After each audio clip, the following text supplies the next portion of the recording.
In this video, we will learn about the Shopify Flow app, and right now I am the Shopify Flow app, and I will click on install button, and this app will be installed on my Shopify store.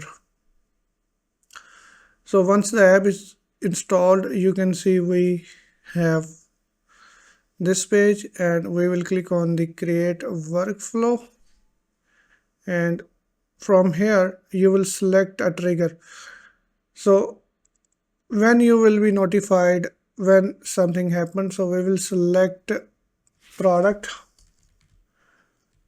variant inventory quantity is changed. So when the product inventory is changed, we want to set a condition over there.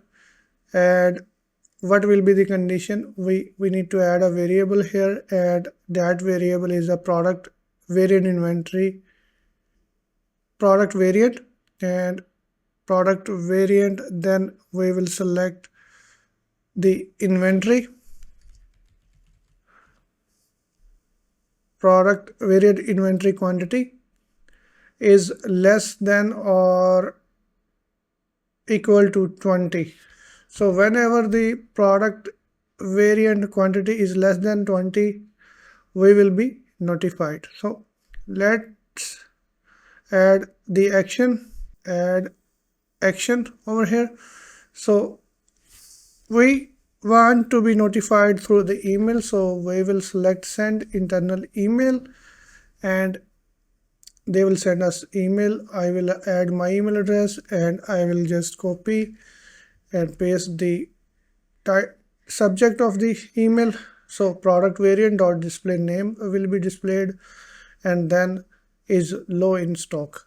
And also I will add the message. You can add message whatever you want, but in my case I said product variant dot display name is running low on inventory, and then we add the inventory over here, and then we will turn on this flow, and we will be getting email whenever the product inventory is changed and the product inventory is less than 20. We will be notified through email. So let's close this, and this is the active. You can name it, you can rename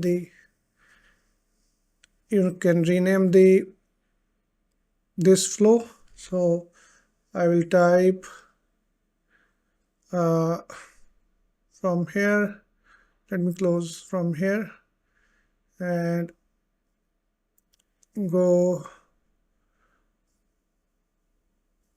click on here, rename, and then I will type get notified by email when the product variant inventory is low.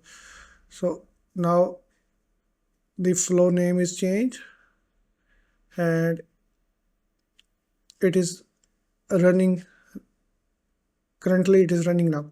So I go to the products and try to change the inventory of any product. So I click on this and then open this shop location, and now I have 573. So let's change that to 15, and then click on save. Now inventory change, we have only 15 left, and we should be getting email in our email address. So you can see I received the new email. If I open this, and you can see Miller standard SST XS is now in low in stock, and this is the message we type in the body of the flow. So this is how you can make simple Shopify flow to automate your tasks. So I hope this video will make sense to you. Thank you for watching, and I will see you in the next video.